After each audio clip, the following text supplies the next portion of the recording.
ఈ real estate అనేది చాలా చాలా వాస్ట్ సబ్జెక్ట్ అసలు అసలు ఎంత మాట్లాడినా కూడా అది కొనసాగుతూనే ఉంది. ఏళ్ల తరబడి ప్రతి ఒక్కరు కొనేవాళ్ళు ఉంటారు, అమ్మేవాళ్ళు ఉంటారు. కానీ దీన్ని ఒక సబ్జెక్ట్ లాగా తీసుకొస్తే బాగుంటుంది అని మీకు ఎందుకు అనిపించింది సార్? అంటే ఫ్యూచర్లో స్టడీస్ ఏదైనా సరే ఫ్యూచర్ కోసం చేస్తూ ఉంటాం, మరి దీన్ని కూడా స్టడీస్లో ఇన్వాల్వ్ చేయాలి, ఇంక్లూడ్ చేయాలి అని మీకు ఎందుకు అనిపించింది అలాగా?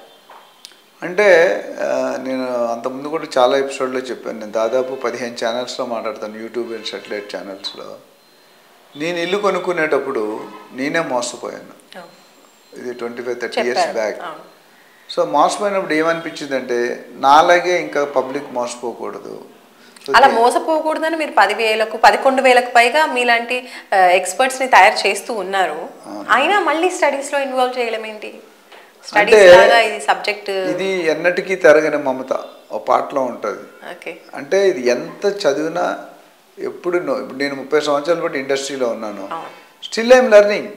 నేను ప్రతి మనిషి, మానస చూశాను, ధర్మేంద్ర చూశాను, రాజేష్ చూశాను, వీళ్ళ దగ్గర కొన్ని మంచి గుణాలు ఉంటాయి, కొన్ని చెడ్డ గుణాలు ఉంటాయి. ప్రతి మనిషికి ఉంటాయి. Nobody is 100%. మీ హస్బెండ్ పర్ఫెక్ట్ కాదు, నువ్వు పర్ఫెక్ట్ కాదు, నేను పర్ఫెక్ట్ కాదు. ప్లస్ ఉంటుంది, మైనస్ ఉంటుంది. What you should do is you should observe the positive things. Negative things వదిలేసాయి. అమ్మాయి క్లబ్కి వెళ్తుంది, నేను వెళ్ళను, వదిలేసాయి. అమ్మాయి మంచి స్మైల్ ఇస్తుంది, మంచి బిహేవియర్ బాగుంటుంది, మంచి యాటిట్యూడ్ ఉంటుంది, అది నేర్చుకోండి. స్మైల్, ఒక్క small smile can wipe off so many problems. చిరునవ్వుతో మొత్తం ప్రపంచాన్నే జయించవచ్చు. ఎప్పుడైతే మీ మొక్క మీద కోపము, పొగరు ఉన్నాయనుకోండి, your life you will be in problem. తన కోపం తనకే శత్రువు. సో నేను ఎందుకంటే నా సక్సెస్ ఫార్ములా ఏంటంటే A cube triple A A to power of 3 అంటే యాక్సెప్ట్, అకామిడేట్, అడ్జస్ట్. అప్పుడు గొడవలే రావు. వస్తాయా? ఇప్పుడు మీ హస్బెండే మిమ్మల్ని తిట్టారు, మీ తప్పు లేదు, వాళ్ళ అమ్మగారు ఏదో చెప్పారని తిట్టారు, అంతమంది మీరు రియాక్ట్ అవ్వద్దు.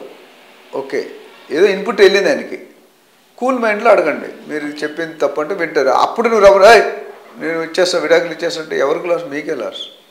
పాపం ఆయన ఎందుకు చెప్పాడు, ఆయన ఎవరు ఆ ఇన్పుట్ కరెక్టా లేదని జనరల్గా మెచ్యూర్ ఉన్న వాళ్ళు చెక్ చేసుకుంటారు.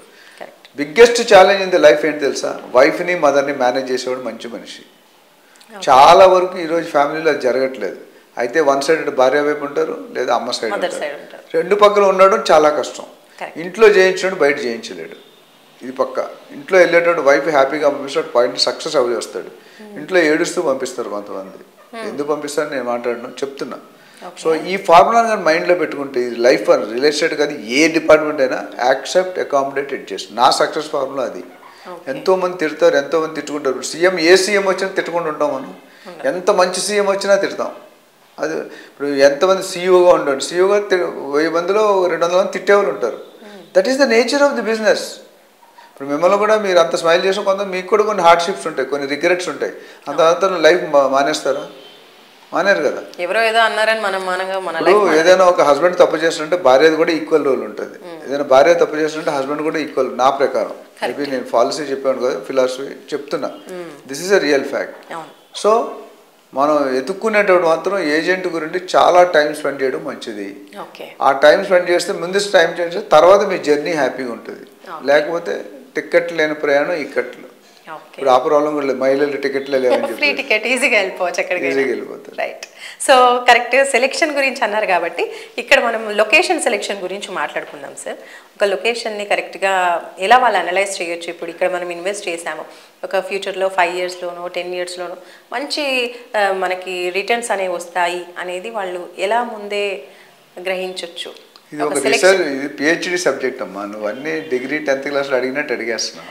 చాలా మంది ఎదురు చూస్తూ ఉంటారు సార్, ఇలాంటి ఇంపార్టెంట్ ఇన్ఫర్మేషన్ కావాలి అని. మీలాంటి ఎక్స్పర్ట్స్ ఇవ్వకపోతే ఇంకెవరు ఇస్తారు? ఫ్రీ చేస్తే మాకు ఇన్కమ్ ఎవరు ఇస్తారమ్మా? మాకు మీలాగా ఉద్యోగాలు లేవు కదా. సో లొకేషన్ అనేది చాలా కాంప్లెక్స్ సబ్జెక్ట్ అమ్మా. కరెక్ట్.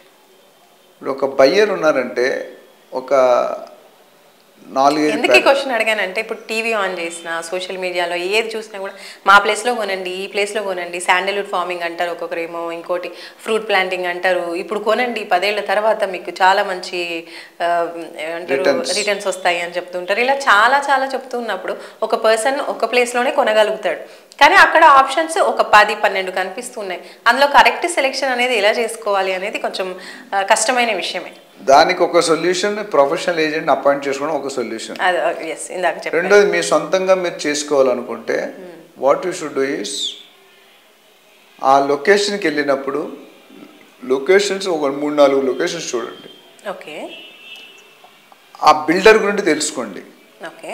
ఈ లొకేషన్లో ఇప్పుడు ఒక 30 years 20 years బ్యాక్ 1997లోనే ఇప్పుడు సైబర్ టవర్స్ వచ్చింది, రౌండ్ బిల్డింగ్. ఇప్పుడు కూడా మా పల్లెటూరు ఎవరు వస్తే దానికంటే మంచి బిల్డింగ్ వచ్చాక దే లాస్ట్ రౌండ్ బిల్డింగ్. ఎందుకంటే ప్రతి న్యూస్లో కూడా రౌండ్ బిల్డింగే కనిపిస్తుంది. దానికంటే పెద్ద పెద్ద ఏక్ సే బడ్కర్ ఏక్ బిల్డింగ్స్ వచ్చాయి, బట్ అక్కడ అది లేదు. ఆ బిల్డింగ్ ఉన్న ప్రత్యేకత ఆ బిల్డింగ్ వచ్చి ట్రెండ్ సెట్ చేసింది కాబట్టి అయిపోయింది. సో అలాగా ఇక్కడ మీరు ఏం చేయాలంటే ఒక లొకేషన్ దగ్గరికి వెళ్ళే ముందు మీ పర్పస్ ఏంటి, జనరల్గా 4 పర్పస్ ఉంటాయి నా ప్రకారం. నెంబర్ 1 మీరు ఉండడానికి కొనుక్కుంటారు, క్యాప్టివ్ కన్జంప్షన్ అంటారు. నెంబర్ 2 ట్రేడింగ్, అంటే మీరు ఇవాళ కొని మీ అక్కకో మీ చెల్లుకో మీ ఫ్రెండ్కో ఒక 20% మార్జిన్ చేసుకొని 1 year తర్వాత అమ్మేస్తారు. అది second category. Third category return on investment, ROI, అంటే మీకు రెంటల్స్ కావాలి. లాస్ట్ చివరిది 4వ ఫ్యాక్టర్ లాంగ్ టర్మ్, అంటే మీ మనవరాలకో మీ కూతురుకో చిన్నపిల్లప్పుడు మీరు 10 సంవత్సరాలు అమ్మాయంటే 20 సంవత్సరాలు 10 సంవత్సరాలు కొని పెట్టేస్తారు. ఇలాంటివి ఈ పర్పస్ బట్టి మీ లొకేషన్ మారిపోతుంది. సపోజ్ మీరు ఉండడానికి కొనుక్కొని మీరు వెళ్ళి జడ్చర్లలో కొనుక్కుంటూ ఉండగలరా? 100 కిలోమీటర్ దూరం 90 కిలోమీటర్ దూరం. అట్లనే కడతాల్లో ఉండగలరా? సో అక్కడ లొకేషన్ సెలెక్షన్ మీరు సిటీలో ఉండాలి. మేబీ మున్సిపాలిటీ లిమిట్స్లో ఉండాలి వీలైనంత వరకు. మున్సిపాలిటీ లిమిట్స్ అంటే మేబీ 20, 25, 30 కిలోమీటర్స్. అందుకని మున్సిపాలిటీ ఎలక్షన్స్ వేరేగా ఉంటాయి పొలిటికల్లో. అదేవిధంగా మీరు రెంటల్ ఇన్కమ్ కోసం కావాలి, అప్పుడు కూడా సిటీలోనే కొనుక్కోవాలి. సిటీ దూరం వెళ్తే రెంటల్ పెద్దగా రావు. ఎవరైనా వర్క్ ప్లేస్కి దగ్గరగా ఉండాలని చూస్తూ ఉంటారు. వర్క్ ప్లేస్ దగ్గరగా ఉండాలి, లేదా ఇండస్ట్రీకి దగ్గర ఉండాలి. అలా సిటీ డెవలప్ అయ్యేది. ఇప్పుడు సర్జ్ వచ్చింది, స్పెషల్ ఎకనామిక్ జోన్, అలాంటి దగ్గర ఉండాలి. అలా చూసుకుంటారు. అదేవిధంగా మీరు లాంగ్ టర్మ్ చూడాలి, అప్పుడు మీరు దూరంగా వెళ్ళాలి. దూరంగా అంటే మేబీ 70, 60, 80 కిలోమీటర్స్ వెళ్తే అక్కడ తక్కువ రేట్లు ఉంటాయి. ఇప్పుడు మీరు శంకరపల్లి అని ఒక ఏరియా ఉంది వెస్ట్ జోన్లో. శంకరపల్లిలో ఆల్రెడీ 40-50 టచ్ అయిపోయింది పర్ గజం. మీరు అవి ఎన్ని కొంటారు? మీ దగ్గర ఒక 50 లక్షలు ఉంది, దానికి ఎన్ని గజాలు వస్తుంది? హార్డ్లీ 150-200 గజాలు వస్తుంది, అంతకంటే రాదు. అదే 10-20 లక్షలు అంటే అసలు ప్లాటే రాదు. అదే మీరు సిటీకి 80-90 కిలోమీటర్ దూరం వెళ్తే 5,000 నుండి 10,000 పర్ గజం దొరుకుతుంది, రైట్? సో ఆ విధంగా లొకేషన్ అనేది. అందుకని మీరు ఎవరైనా బయర్స్ ఇంట్రెస్ట్ ఉన్నారు మాలాంటి ప్రొఫెషనల్ కన్సల్టెంట్ అప్రోచ్ అయితే మాకు సపరేట్ నేను చెప్పినట్టు లొకేషన్ కానీ ప్రాపర్టీ కానీ బిల్డర్ కానీ సెలెక్ట్ చేసుకుంటే రకరకాల అనుభవమైన టీం ఉంది, వాళ్ళకి అటాచ్ చేస్తాము, నేను గైడ్ చేస్తాను. దానికి మీరు నా కన్సల్టెన్సీ తీసుకోవాలంటే నెంబర్కి ఫోన్ చేసి ఆల్రెడీ స్క్రీన్ మీద ప్లే అవుతుంది. సో అట్లానే లొకేషన్ డెవలప్మెంట్స్ ఏమున్నాయి దగ్గర, గవర్నమెంట్ డెవలప్మెంట్స్ ఏమున్నాయి, ప్రైవేట్ డెవలప్మెంట్స్ ఏమున్నాయి, ఇది ఒక ఫ్యాక్టర్. పక్కన ఇండస్ట్రీస్ ఏమైనా ఉన్నాయా? ఇప్పుడు మనం వికారాబాద్లో నిమ్స్ అని పెట్టారు, నేషనల్ ఇండస్ట్రియల్ మ్యానుఫ్యాక్చరింగ్ జోన్. అంటే ప్రతి ఏరియాలో కూడా SEZలు కానీ లేకపోతే ట్యాక్స్ ఇప్పుడు ఆక్షన్ చేసి ప్లాట్లు అమ్ముతున్నారు. అట్లనే స్పెషల్ ఎకనామిక్ జోన్కి వెళ్ళి ఆపరేట్ చేస్తే సిటీ పోచారం అని ఉంది ఇన్ఫోసిస్, అది చాలా దూరం. కానీ అక్కడికి వెళ్ళి పెట్టి ఎవరైతే ఆపరేట్ చేస్తారో వాళ్ళకి ట్యాక్స్ బెనిఫిట్ ఇస్తున్నారు government first 5 years 10 years. So దాన్ని బట్టి మీరు డెవలప్ చేసుకోవాలి. ఇన్ఫోసిస్ వచ్చాక చాలా వచ్చాయి. అట్లనే ఒకప్పుడు ఫైనాన్షియల్ డిస్ట్రిక్ట్ 0, తెల్లాపూర్ 0 ఉండేది, కొల్లూరు 0. ఇప్పుడు ఈరోజు అక్కడ స్క్వేర్ ఫీట్ 10,000 15,000 అమ్ముతున్నారు. స్క్వేర్ యార్డ్ 60-70 వేలు అయిపోయింది. సో అక్కడ కొనడం, ఎవరైనా ఇన్వెస్ట్ చేసుకోవాలంటే లాంగ్ టర్మ్గా you have to go away from the city. ఎక్కడైతే డెవలపింగ్ అవ్వలేదో, డెవలప్ అయ్యే ఛాన్సులు ఉన్నాయో అక్కడ కొనుక్కుంటే మీకు, ఫర్ ఎగ్జాంపుల్ మొన్న మా దగ్గర ఒక బయ్యర్ వచ్చారు, 50 లక్షలు బడ్జెట్ అన్నారు, HMDA కావాలన్నారు. జనరల్గా HMDA అంటే సైజ్ బట్టి ఉంటుంది. ఇప్పుడు 40,000 50,000 గజం ఉంది అనుకోండి, ఏమొస్తుంది మీకు ల్యాండ్? ఇంకొక ఆయన వచ్చాడు 25 లక్షలు బడ్జెట్ 30 లక్షలు బడ్జెట్ అన్నాడు, ఆయనకి HMDAలో కావాలన్నారు. అతి కష్టంతో ఇప్పించాం. దొరకదు. మా లాంటి కన్సల్టెంట్ ప్రొఫెషనల్ దొరికిస్తే వాళ్ళ టోటల్ ఇన్వెంటరీ ఉంటుంది, వాళ్ళ ఏరియా స్పెసిఫిక్ ఉన్నాడు, ఆ ఏరియాలో ఉండి సజెస్ట్ చేస్తాం. సో HMDA ఎప్పుడు కూడా కొద్ది దగ్గరలో ఉంటుంది DTCP కంటే. సో ఎవరైనా లొకేషన్ సెలెక్ట్ చేయాలనుకుంటే ఈ పారామీటర్స్ అన్నీ చూసుకోవాలి.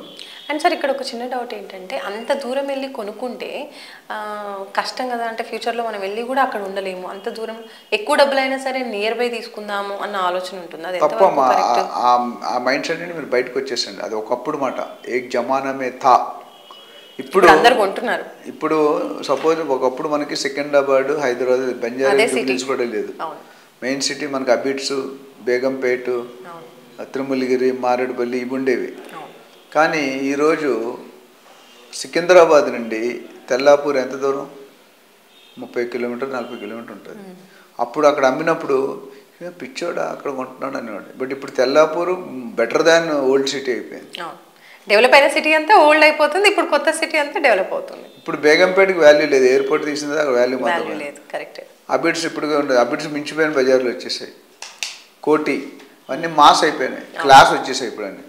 సో మీరు చిన్నప్పుడు అది కరెక్ట్, 30 సంవత్సరాల క్రితం. ఇప్పుడు కరెక్ట్ కాదు. సో ఓఆర్ఆర్ వచ్చిన తర్వాత బెనిఫిట్. ఇంకోటి ఇందాక లొకేషన్ అడిగినప్పుడు నేను సజెస్ట్ చేసేదంటే ఓఆర్ఆర్కి 5 కిలోమీటర్ 10 ఇటు కానీ అటు కానీ కొనుక్కోవచ్చు. RRRకి 5 కిలోమీటర్ ఇటు కానీ అటు కానీ కొనుక్కుంటే అప్రిషియేషన్ గ్రోత్ కారిడార్లో వస్తుంది, డెఫినెట్గా హైక్ బాగుంటుంది. నార్త్ ఇంకొక సపరేట్ ఎపిసోడ్లో నార్త్ ఈస్ట్ సౌత్ అనేది మాట్లాడదు, ఏ జోన్లో కొనుక్కోవాలి, ఎందుకు కొనుక్కోవాలి అనేది. సో లొకేషన్ మీకు ఇనఫ్ ఫ్యాక్టర్స్ చెప్పాను. First thing, go and approach a professional agent or a consultant or approach people like us who are there in the industry for 3 decades. అట్లానే మీ అంతా మీరు చేసుకోండి, ఈ పాయింట్స్ అన్నీ చూసుకోండి. ఇవి చూసుకోవడం తెలియపోతే, సో నేను మళ్ళీ చెప్తున్నానంటే లాస్ట్కి బిగ్ ఫోర్ రియల్టర్ ఆప్షన్లో 4 సెగ్మెంట్స్ ఉన్నాయి. ఒకటి best investment advice for buyers, 2 brokerage section, 3వది ప్రాజెక్ట్ మార్కెటింగ్, 4వది ట్రైనింగ్, 5వది మెంటరింగ్. ఇవన్నిటి కూడా మా దగ్గర ట్రైన్డ్ టీమ్ పీపుల్ ఉంటారు, నేను గైడ్ చేస్తాను, నా అండర్లో వాళ్ళు వర్క్ చేస్తారు. ఎవరికైనా ప్రాపర్గా మీ ఇన్వెస్ట్మెంట్ మంచి జాగాలో పెట్టుకోవాలి, మంచి అప్రిషియేషన్ ఉంటే definitely we are the right people to consult.